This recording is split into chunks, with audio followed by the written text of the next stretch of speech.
الحمدللہ رب العالمین والصلاة والسلام علی حبیبہ محمد وآلہ وصحبہ اجمعین اما بعد فاعوذ باللہ من الشیطان الرجیم بسم اللہ الرحمن الرحیم وقلنا یا آدم اسکن انت وزوجک الجنات وکلا منها رغدا حیث شئتما ولا تقربا هذه الشجرة فتكونا من الظالمین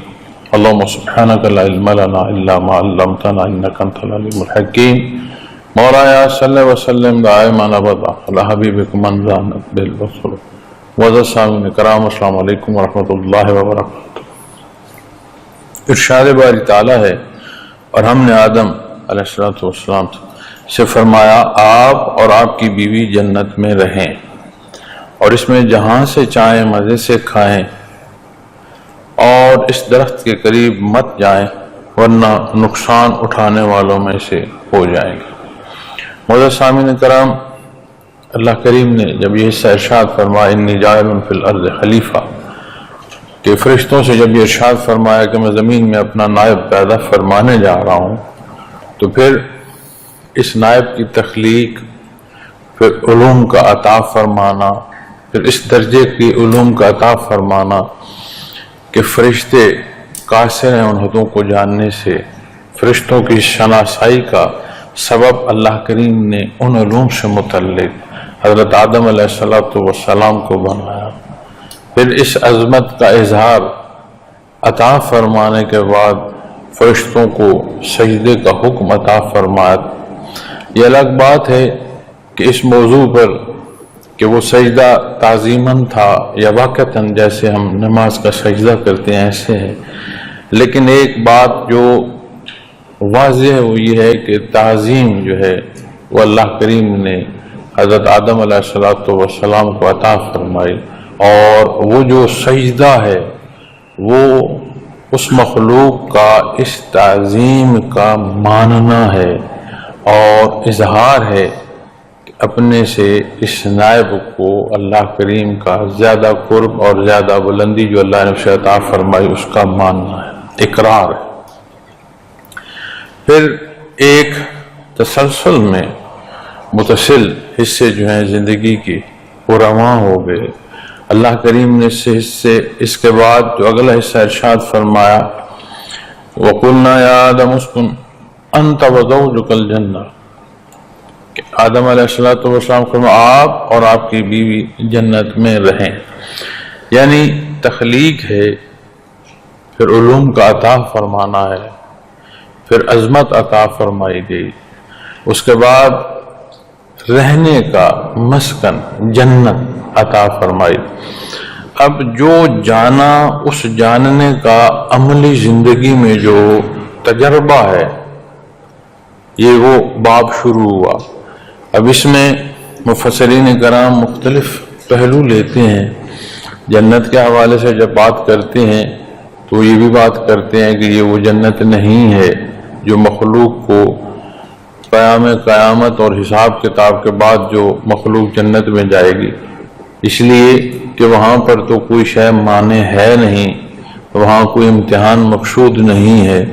اور وہاں اللہ کریم نے ارشاد فرمایا کہ اہل جنہ جو چاہیں گے وہ انہیں نصیب ہوگا۔ تو یہاں تو ایک حکم ہے کہ باقی جو حصے استعمال کریں سو کریں، لیکن ایک جگہ جو ہے وہ روک دیا گیا ہے، ایک جگہ امتحان آ گیا ہے، تو اس جنت کی تو یہ صورت نہیں۔ پھر دوسری بات کچھ اشارہ کو بھی لیتے ہیں، کسی زمین پر جو اللہ کریم نے حضرت آدم علیہ السلام اور آپ کی اولاد کو بسانا تھا، تو شاید کوئی ایسی جنت جو اللہ کریم نے دنیا میں پیدا فرمائی۔ تو یہ مختلف پہلو ہیں جو علماء کرام اپنے اپنے علمی درجے کے حوالے سے اور حد شرعی کے اندر رہتے ہوئے بحث فرماتے ہیں، لیکن جو حتمی بات ہے وہ یہ ہے کہ بے شمار اللہ کریم نے پہلو، چونکہ کوئی بھی کام جب کیا جاتا ہے تو اس کے بے شمار نتائج ہوتے ہیں، ایسے بہت سے نتائج جس سے مخلوق واقف ہوتی ہے تو ایسے بہت سے نتائج وہ بھی ہوتے ہیں جس سے ہم عمومی طور پر واقف نہیں ہوتے، کیونکہ ہر عمل کا کوئی نہ کوئی رد عمل ہوتا ہے۔ تو جب اللہ کریم نے حضرت آدم علیہ السلام کو رہنے کے لیے جنت کا لفظ استعمال فرمایا، تو پھر قرآن و حدیث میں اس جنت سے متعلق اس سے زائد ارشادات جو ہیں وہ نہیں ملتے، نہیں ارشاد فرمایا گیا۔ تو جو حتمی بات ہے وہ یہ ہے کہ جہاں تک جو حکم یا جہاں تک جو بات ارشاد فرما دی گئی ہے، اس نائب کا کام ہے کہ اپنی نیابت کی حدوں کی جو پہچان ہے اس پہچان کے ساتھ ان حدوں میں رہے۔ ہمارے ہاں عموماً رواج ایسا ہو گیا ہے کہ وہ امور جو ہم سے متعلق ہیں وہ ہمارے لیے بعید حیثیت رکھتے ہیں، اور اولیت حیثیت ان امور کو ہم دیتے ہیں جو ہم سے متعلق ہیں نہیں۔ اب عبادات میں سب سے بڑا حکم نماز کا ہے۔ اب میں نماز کی کتنی پابندی کرتا ہوں، اس کی ادائیگی خشوع و خضوع سے لے کر ادائیگی کے احکامات تک کتنی تیاری کرتا ہوں، کتنا احسن انداز اختیار کرتا ہوں، اس پر اگر میں نہ سوچوں اور میں اس بحث میں پھنس جاؤں کہ وہ جنت کون سی تھی،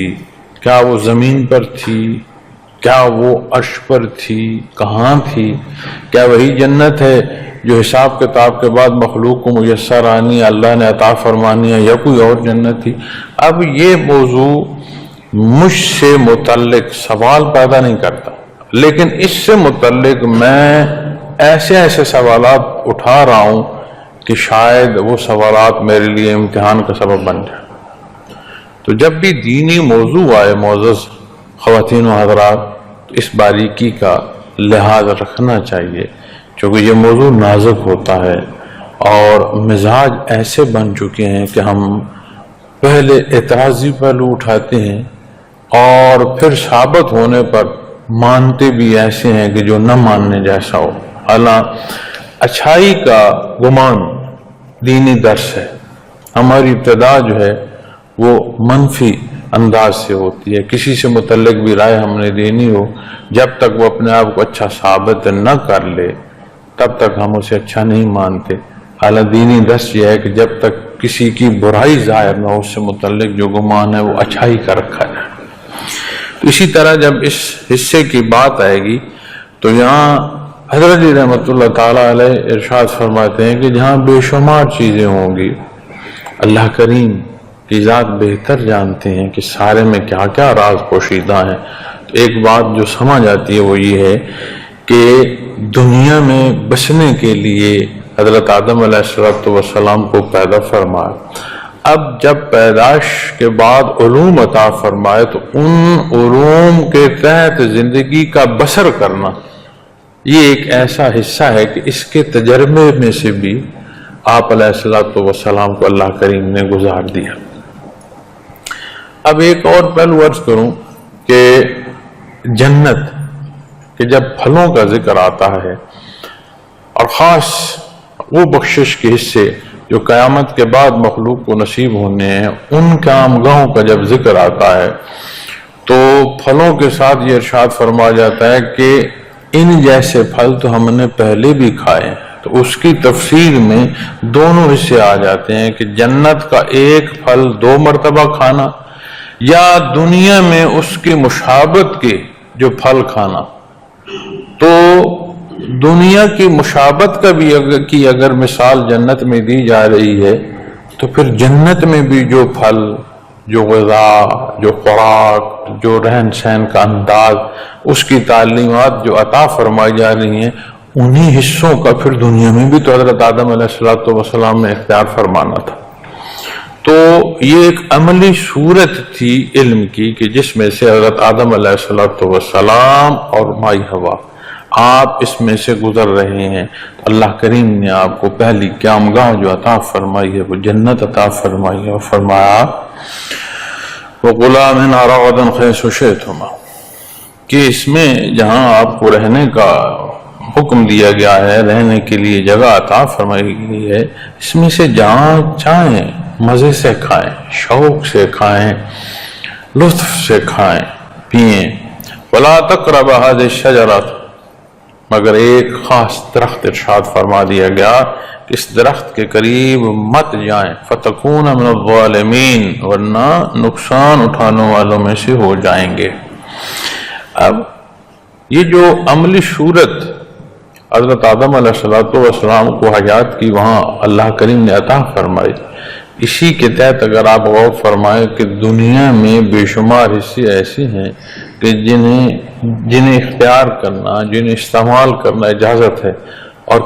کتنی ایسی جگہیں ہیں جہاں منع فرما دیا گیا ہے کہ یہ تجاوز ہے، یہ نقصان دہ ہے، یہ اللہ نے ناپسند فرمایا ہے۔ تو وہ جو حصے اختیار کرنے ہیں اور جن باتوں سے رکنا ہے، تو یہ تربیت ہے کہ جس حصے میں آپ رہ رہے ہیں جو جی آئے کھائیں پئیں، اچھے انداز سے رہیں، ہاں مگر ایک جگہ ایک درخت فرما دیا گیا کہ اس کے قریب تک نہ جائیں۔ دوسرا پہلو جو اس تنبیہ میں ہمارے لیے سبق ہے وہ یہ ہے کہ کوئی وہ بات جو منع ہو اس کے قریب نہ جانا اس سے بچنے کا سبب ہوگا، اور اگر کسی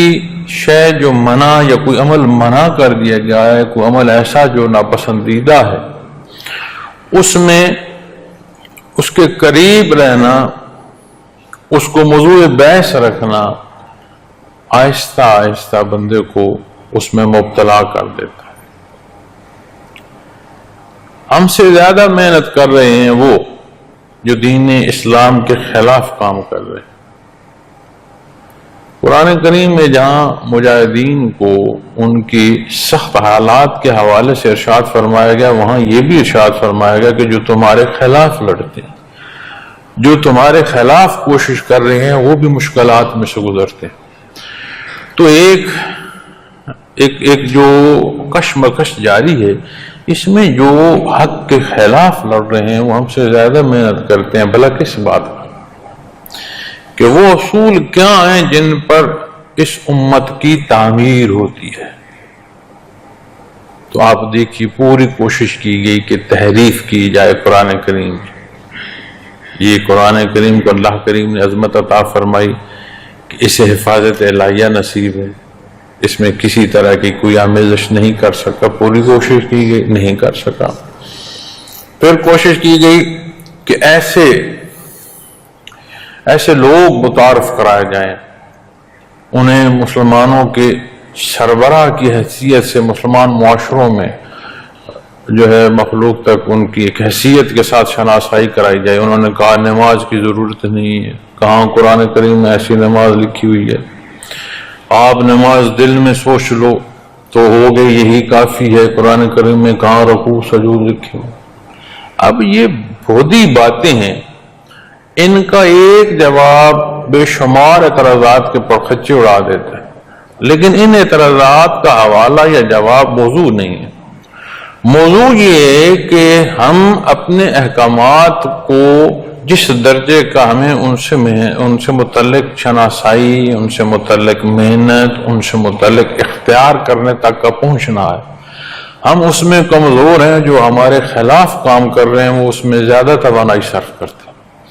اسی میں ایک غور کیجئے، جہاں جب یہ فرمایا گیا نا کہ وَلَا تَقْرَبَ هَذِهِ الشَّجَرَةَ فَتَكُونَ مِنَ الظَّالِمِينَ، کہ قریب مت بھٹکیں وگرنہ آپ نقصان اٹھانے والوں میں سے ہو جائیں گے۔ تو آپ دیکھیں ہمارے معاشرے میں برائی کتنی عام کی جا رہی ہے، بے حیائی کتنی عام کی جا رہی ہے۔ آپ آج کا جو میڈیم ہے، سوشل میڈیا کے حوالے سے، آپ کے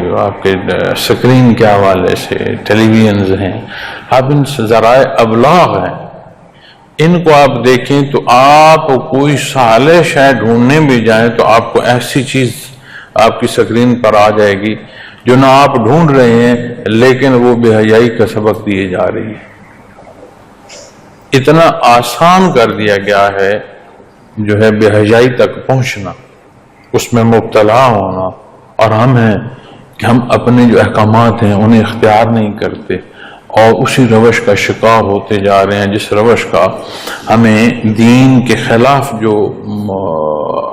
کام کرنے والے یا دین کے خلاف جو برسر پیکار قوتیں جو شیطان حزب الشیاطین ہیں جو حزب الشیطان ہے ان کی پیروی میں بھٹکتے رہتے ہیں۔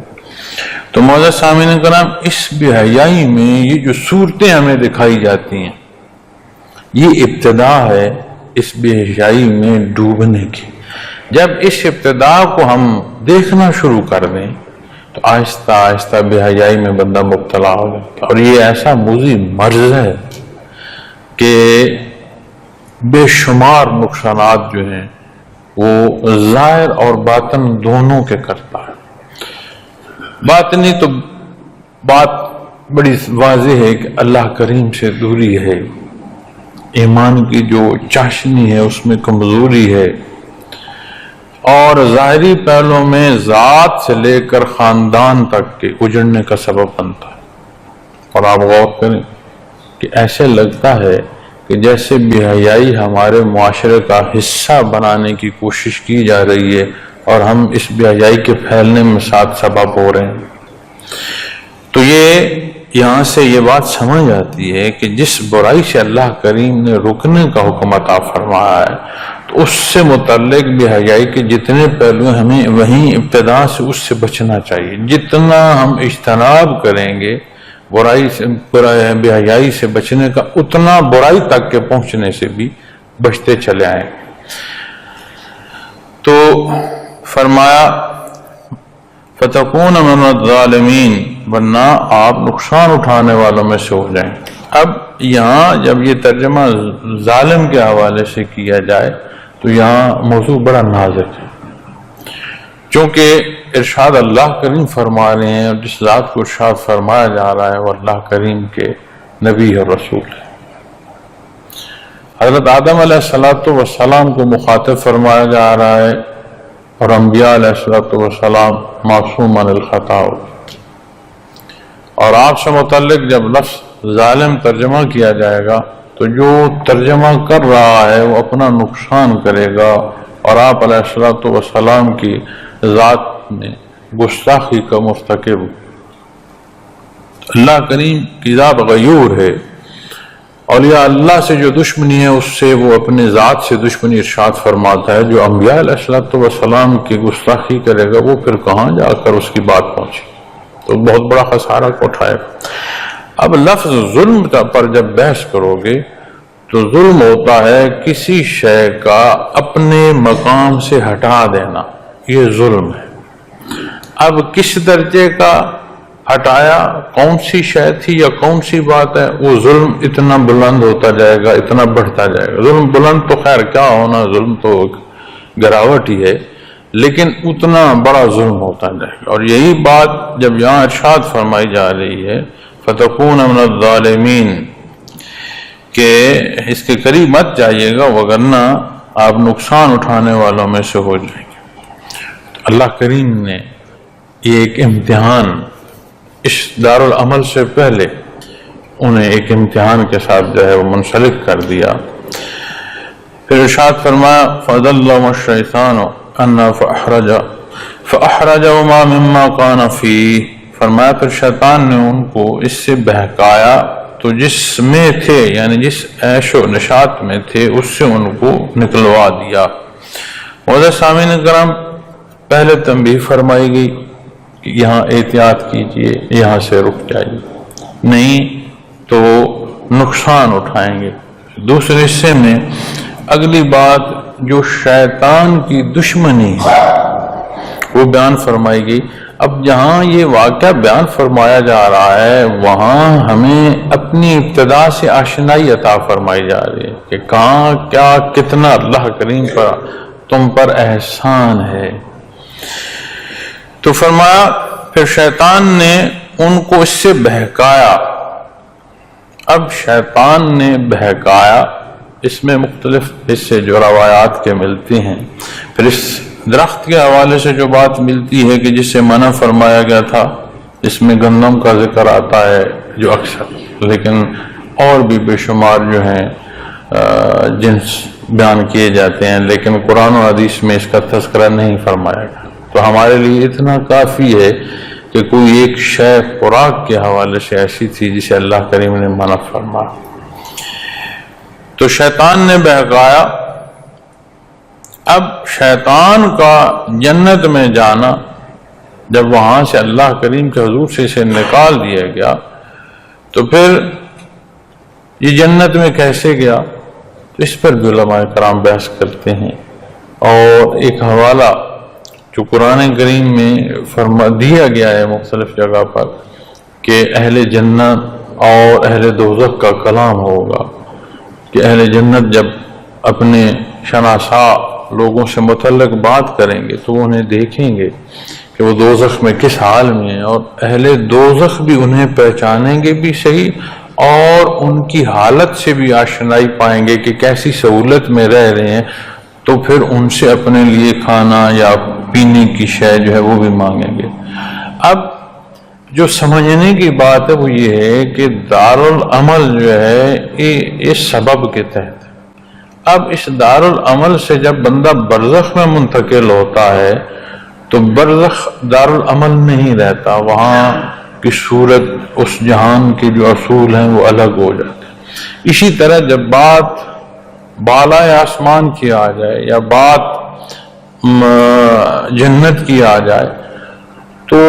قرآن کریم سے جب ہم اپنے لیے رہنمائی لیں گے تو یہ بات جنت اور دوزخ کے مابین، اہل جنت اور اہل دوزخ کی جو گفتگو ہے وہ ہمیں یہ بات ثابت کرتی ہے۔ ضروری نہیں ہے کہ کوئی جنت میں داخل ہوگا تو ہی کلام کر پائے گا۔ تو بہرکیف جتنا ارشاد فرمایا گیا وہ اس کا ترجمہ میں نے عرض کیا، باقی وہ حصے ہیں جو تشریح ہیں جن کی تفسیر کی جاتی ہے، جن پر مختلف حصوں پر بحث علماء کرام فرماتے ہیں۔ تو شیطان کا جنت میں جانا یہ کوئی ضروری نہیں ہے کہ وہ جنت میں ہی گیا تو اس نے کلام کیا، کیونکہ وہ تو دھتکارا ہوا ہو گیا، اسے تو اللہ کریم نے نکال دیا۔ لیکن جو بھی صورت کلام کی ہوئی بہام کلام ہوا، چونکہ اس کی شہادت یہی آیات کریمہ دے رہی ہیں۔ اس سے آگے جہاں تفصیلاً واقعہ بیان فرمایا گیا وہاں قرآن کریم اس کلام کی بہام کلام کی شہادت دے رہا۔ جو صورت بھی ہوئی، آپ جنت کے دروازے پر آئے، آپ جنت سے نکل کر آسمانوں پر آئے، لیکن یہ جو گفتگو ہوئی اس میں شیطان نے بہکاوا دیا۔ ایسا نہیں ہے کہ انہوں نے غلطی جانتے ہوئے بوجھتے ہوئے غلطی جو ہے وہ کی کہ حکم سے تجاوز کیا، ایسی نہیں بات۔ چونکہ دوسری جگہ قرآن کریم میں آپ علیہ السلام کے حوالے سے یہ بھی فرمایا گیا ہے کہ آپ کا مقصد غلطی کرنا نہیں تھا، کیونکہ انبیاء علیہ السلام میں نے عرض کیا معصوم عن الخطا ہے، انہیں حفاظت الہیہ کا وہ درجہ حاصل ہے کہ وہ معصوم ہوتے ہیں، وہ دانشتہ غلطی نہیں کر سکتے۔ اب جہاں بات آتی ہے بشریت کے حوالے سے، اسباب کے حوالے سے، بشری تقاضوں کے حوالے سے تو بے شمار پہلو ہیں، لیکن دانشتہ تجاوز نہیں ہے۔ شیطان نے دوسری جگہ آتا ہے کہ شیطان نے قسم بھی کھائی اللہ کی، تو دھوکہ دیا آپ علیہ السلام کو۔ لیکن غلطی سے بھی کوئی عمل جب صادر ہو جاتا ہے تو عمل کا رد عمل ہوتا ہے۔ آپ علیہ السلام نے جو آپ سے شیطان نے دھوکہ کیا اور جس جگہ سے رکنے کا حکم تھا، جس بات سے رکنے کا حکم تھا اسے اختیار کیا، تو یہ تو ایک عمل ہو گیا۔ اب اس کے نتیجے کی بات آئے گی تو نتیجے میں فرمایا فَأَخْرَجَهُمَا مِمَّا كَانَ فِيهِ، تو جہاں جس عیش میں رہ رہے تھے، جس سہولت میں رہ رہے تھے، وہاں سے نکلنا پڑا۔ تو سمجھ آئی کہ اگر نیت اچھی بھی ہو، نیت میں فطور نہ ہو اور کوئی غلطی کر دی جائے تو نتائج عمل کے مطابق جو ہیں وہ مرتب ہوں۔ وَقُلْنَا اهْبِطُوا بَعْضُكُمْ لِبَعْضٍ عَدُوٌّ، فرمایا ہم نے فرمایا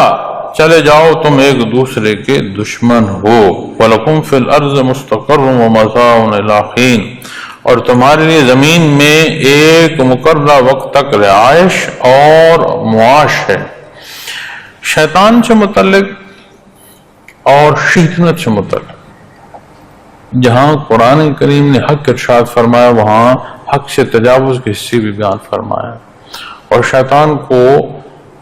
سب سے بڑا دشمن انسان کا اللہ کریم نے ارشاد فرمایا۔ اب یہاں اس واقعے میں ہمارے لیے سبق ہے کہ پہلے دن سے اس تعظیم سے لے کر جنت کے نکلوانے تک شیطان نے دشمنی کی، اور یہ وہ تربیت ہے کہ اس دارالعمل میں آ کر جو معاملہ پیش آئے گا۔ تو معزز سامعین کرام، اس بات کو اس انداز سے لینا کہ اگر شیطان نہ یہ عمل کرتا یا حضرت آدم علیہ السلام یہ دھوکہ نہ کھاتے تو پھر حضرت آدم علیہ السلام اور آپ کی نسل جنت میں رہتی نہیں، چونکہ اللہ کریم نے ارشاد فرمایا انی جاعل فی الارض خلیفہ، یہ جو نیابت کا مقام اللہ کریم عطا فرمایا فی الارض فرمایا، فی جنہ نہیں ارشاد فرمایا، تو آنا حتمی طور پر زمین پر ہی تھا، اور یہی وقت تھا چونکہ دنیا میں کوئی شے ایسی نہیں ہے جو اللہ کریم کے، بلکہ کوئی شے دنیا کا ہر شے اللہ کریم کے دست و قدرت میں ہے، کوئی شے ایسی نہیں ہے جو از خود ہو جائے اور پھر اس کی اطلاع بارگاہ عزتی میں پہنچ رہی ہو، یہ ایسی بات نہیں ہے۔ تو فرمایا، ہم نے فرمایا یہاں سے چلے جاؤ تم ایک دوسرے کے دشمن ہو، اور تمہارے لیے زمین میں ایک مقررہ وقت تک رہائش اور معاش، وہی بات جس مقصد کو پیدا فرما۔ اگر اللہ کریم ہمیں ایسا پیدا فرما دیتے کہ جیسے سانس لینا ہمارا ایک طبی عمل ہے، ایک قدرتی مزاج کا حصہ ہے، از خود ہے، اسی طرح اگر عبادت کا اختیار کرنا اور تجاوز سے رکنا یہ بھی فطرت انسانی میں رکھ دیا جاتا تو پھر یہ فرشتہ نما مخلوق کی ہوتی، پھر یہ بشر نہ ہوتا۔ بشر کی جو حصے نیابت کی ہیں، یہ جس کا نائب ہے اس سے شناسائی، جہاں اس نے رکھا وہاں کا تصرف اس کے حکم کے تحت، اور اپنے تصرف کے بعد اپنے مالک کو جواب دہی۔ یہ جہاں بھی دنیا میں آپ دیکھ لیں کہ نظام ہائے حیات میں آپ کو بے شمار مثالیں ملیں گی کہ نائب کی حیثیت سے جہاں کام سونپا جاتا ہے، مالک سے شناسائی حدود و قیود تک کی جو اپنے اختیار کے ہیں، پھر جس جگہ جس سے متعلق نیابت ہے ان حصوں سے شناسائی،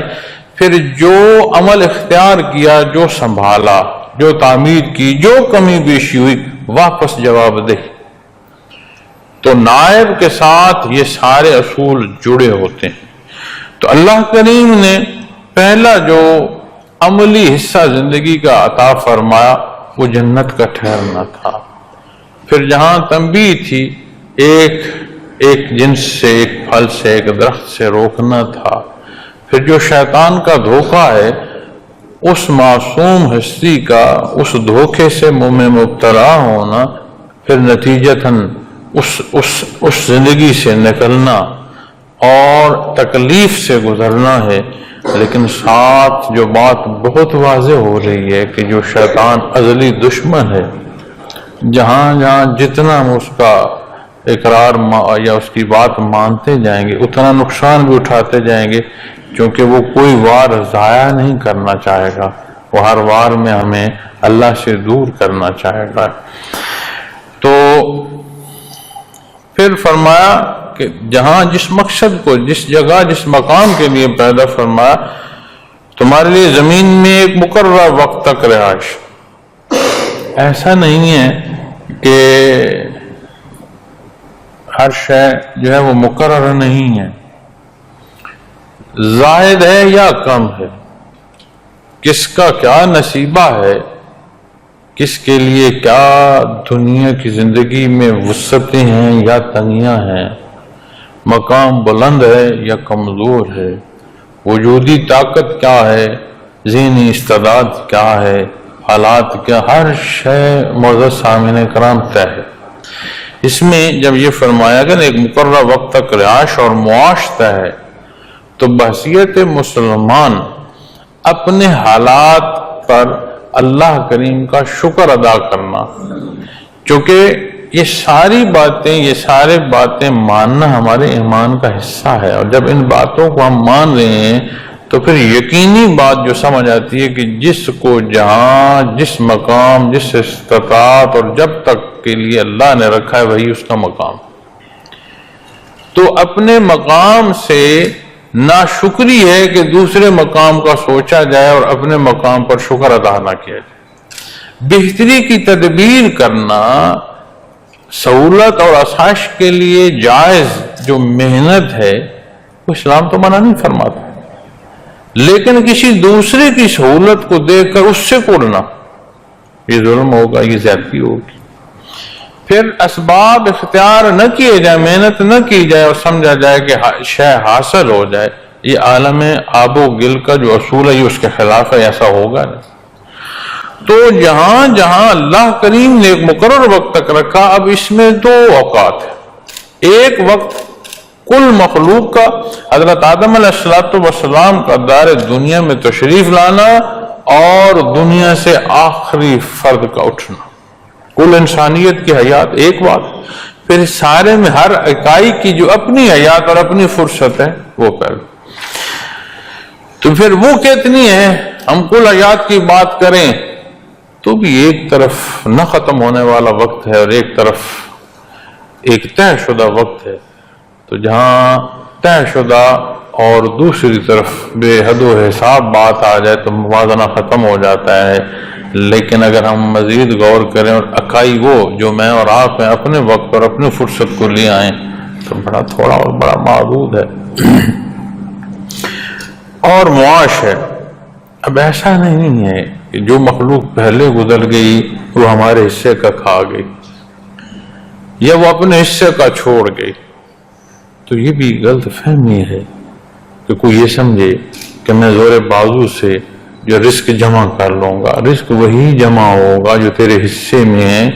چونکہ اللہ کریم نے دنیا پر جب بھیجا جا رہا ہے اس وقت ارشاد فرما رہا ہے کہ ایک مقرر وقت ہے، اس تک رہنا ہے، اور اس بھول بھلائیے میں کو پڑ جائے کہ مجھے موت نہ آئے، وہ کہتے ہیں نا ڈھونڈتے رہتے ہیں کہ آپ حیات ڈھونڈو، یہ اس سے مراد پتہ کیا ہوتا ہے کہ ایسا پانی، ایسا گھونٹ مل جائے جس سے مجھے موت ہی نہ آئے۔ وہ بھائی یہ دنیا ایسی نہیں ہے کہ ایک دھماکہ ہوا اور ارض و سما وجود میں آ گئے، اس کا مالک ہے، قادر مطلق ہے، اس نے اسے پیدا فرمایا، ہماری آشنائی کے لیے اس نے کلام ذاتی عطا فرمایا، ہمیں تخلیقی طور پر کوئی بچہ جو دنیا میں پیدا ہوتا ہے اس کے اندر جو وصف ہے وہ بہتری کا ہے، اس کے اندر اس کا قلب جو ہے وہ پاکی پر ہوتا ہے، دینی فطرت پر ہوتا ہے، اسلام کی فطرت پر ہوتا ہے، اس کے حالات، اس کے بڑے، اس کے ماں باپ، پھر اس کا مزاج، اس کی پسند، اس کے فیصلے اسے کسی ایک طرف منسوب کرتے ہیں یا لے جاتے ہیں۔ تو اللہ کریم تو غفور رحیم ہے، تو فرمایا ایک مقررہ وقت اور معاش۔ فَتَلَقَّى آدَمُ مِن رَبِّهِ كَلِمَاتٍ فَتَابَ عَلَيْهِ، فرمایا پھر آدم علیہ السلام نے اپنے پروردگار سے کچھ کلمات سیکھے تو اس نے ان کو معاف کر دیا۔ شیطان کا دھوکہ اپنی جگہ، لیکن اللہ کریم کے نبی اور وہ درد اور تکلیف کہ جس شے کو اللہ کریم نے منع فرمایا وہ غلطی سے ہی اختیار ہو جائے تو اس کیفیت میں کتنا درد ہوگا، کتنی تکلیف ہوگی، کتنی تڑپ ہوگی کہ ایسا نہ ہوتا، میرے اللہ نے منع فرمایا۔ اب یہ بات تقویٰ کی ہے بات تعلق مع اللہ کی ہے، بات بندگی کی ہے، بات اپنے مالک سے آشنائی کی ہے، اور یہی وہ کیفیات اور حال ہیں جو اس بشر کو فرشتوں سے مختلف کرتی ہے۔ تو اللہ کریم غفور الرحیم نے، اللہ کریم نے آپ علیہ السلام کو کچھ کلمات سکھائے، یعنی کچھ دعائیں ایسی عطا فرمائیں، اور عموماً مفسرین کرام ربنا ظلمنا یہ جو دعا ہے یہ فرماتے ہیں، لیکن یہ بات حتمی نہیں ہے کہ عمومی طور پر جو زیادہ کلمات اس حوالے سے بیان فرماتے ہیں قرآن و حدیث کی روشنی میں، ربنا ظلمنا انفسنا وان لم تغفر لنا وترحمنا لنکونن من الخاسرین، یہ کلمات سکھائے تو فتاب علیہ، اس نے ان کو معاف کر دیا۔ حدیث مبارکہ میں اس حوالے سے معافی اور عطا فرمانا اور غلطی، اس حوالے سے ایک مفہوم عالی عرض کرتا ہوں کہ آپ صلی اللہ علیہ وسلم نے فرمایا کہ اگر کوئی غلطی کرنے والا نہ ہو تو اللہ مخلوق اٹھا لے، ایسی مخلوق پیدا کر دے جن سے غلطیاں ہوں، پھر وہ اس کے حضور معافی کے طالب ہوں اور وہ انہیں معاف فرمائے۔ تو اللہ کریم کو معاف فرمانا محبوب ہے، چونکہ معافی کی جب طلب کی جاتی ہے تو یہ ایک بڑا خوبصورت رشتہ ہے، مالک کی ملکیت میں ہونے کا اظہار ہوتا ہے، اس کی ذات کے ماننے کا اظہار ہوتا ہے، اور اللہ کریم غفور الرحیم ہے، معاف فرماتے ہیں۔ تو اللہ کریم نے انہیں کچھ کلمات سکھائے، فتاب علیہ، تو اس نے ان کو معاف کر دیا۔ انہ التواب الرحیم، بے شک وہ بڑا معاف کرنے والا اور رحم کرنے والا ہے۔ اب جس زندگی کو بسر کرتے ہوئے میں شرمندگی محسوس کر رہا ہوں، اور اس شرمندگی کا احساس نصیب ہونا، یہ بنیادی طور پر اللہ کا کرم اور احسان ہے کہ یہ احساس نصیب ہو جائے۔ اس غلطی اور کوتاہی سے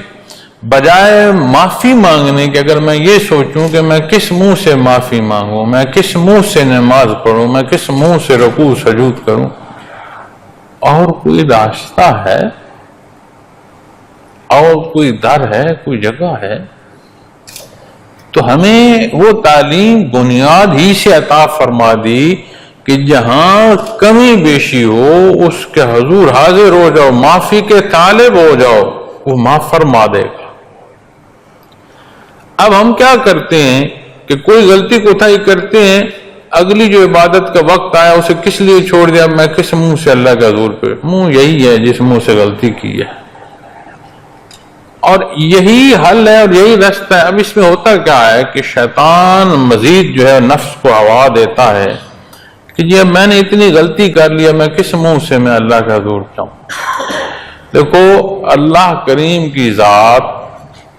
اس کی صفات لامحدود، سارے جہان کے گناہ معزز سامعین کرام جمع کر دو تو جو اللہ کریم کی صفت معاف فرمانا ہے اس سے بڑھ جائے گا، اس کی رحمت سے گناہ مخلوق کے بڑھ جائیں۔ جس طرح اس کی ذات لامحدود ہے اسی طرح صفات باری تعالیٰ لامحدود۔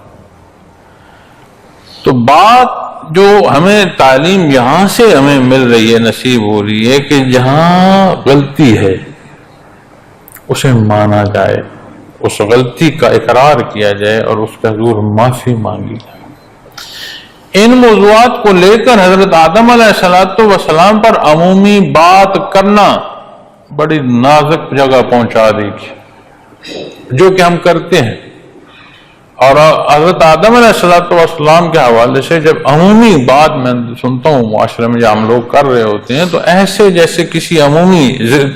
جو واقعہ اس کا تذکرہ کر رہا نہیں، وہ اللہ کے نبی ہے، ساری جو انسانیت ہے اس کے والد ہونے کا شرف اللہ نے انہیں عطا فرمایا، تو وہ ادب اور لحاظ ضروری ہے۔ لیکن ان حصوں سے، اس واقعے سے، اللہ کریم کے اس ارشاد سے ہمیں اپنے لیے بہت بڑی رہنمائی نصیب ہو رہی ہے کہ جہاں جہاں ہم غلطیاں کریں ہم اس غلطی کا ادراک کریں، اس سے تکلیف ہو، اللہ کے حضور ہم معافی مانگے، فتاب علیہ، اس نے ان کو معاف کر دیا۔ تو غفور الرحیم نے اس کے حضور معافی کا طالب ہونا، یہی بات ثابت کرتی ہے کہ اللہ کریم نے اس بندے پر رحم فرما دیا ہے، وگرنہ زبانیں گنگ ہو جائیں، منہ قبلہ رخ ہو نہیں، اگر اسے منظور نہ ہو،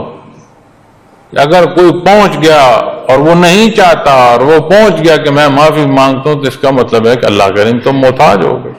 نہیں، کوئی پتا، خشک پتا ہوا کی نظر نہیں ہو سکتا جب تک کہ اسے منظور نہ ہو۔ انہ هو التواب الرحیم، بے شک وہ بڑا معاف کرنے والا اور رحم کرنے والا ہے۔ تو معزز سامعین کرام، کلام ذاتی ہے، ارشاد باری تعالیٰ ہے۔ پہلے واقعہ ارشاد فرمایا کہ معافی کے کلمات، یعنی معافی مانگنی پڑے گی، اقرار کرنا پڑے گا، اپنے آپ کو اس کے حضور پیش کرنا پڑے گا۔ انہ هو التواب الرحیم، پریشان نہ ہو، اپنے آپ کو پیش کرو۔ فتاب علیہ تو فرمایا نا، معاف فرما دیا۔ انہ هو التواب الرحیم، بے شک وہ بڑا معاف کرنے والا اور رحم کرنے والا ہے۔ اس معافی اور اس رحم کا ساتھ اعلان فرمایا جا رہا ہے۔ اللہ کریم ہمیں ہدایت عطا فرمائے، اللہ کریم ہمیں گزشتہ کی معافی عطا فرمائے، اللہ کریم ہمیں آنے والے وقت کی جو زندگی ہے اس میں عمل صالح اختیار کرنے کی توفیق عطا فرمائے۔ وآخر دعوانا الحمد للہ رب العالمین۔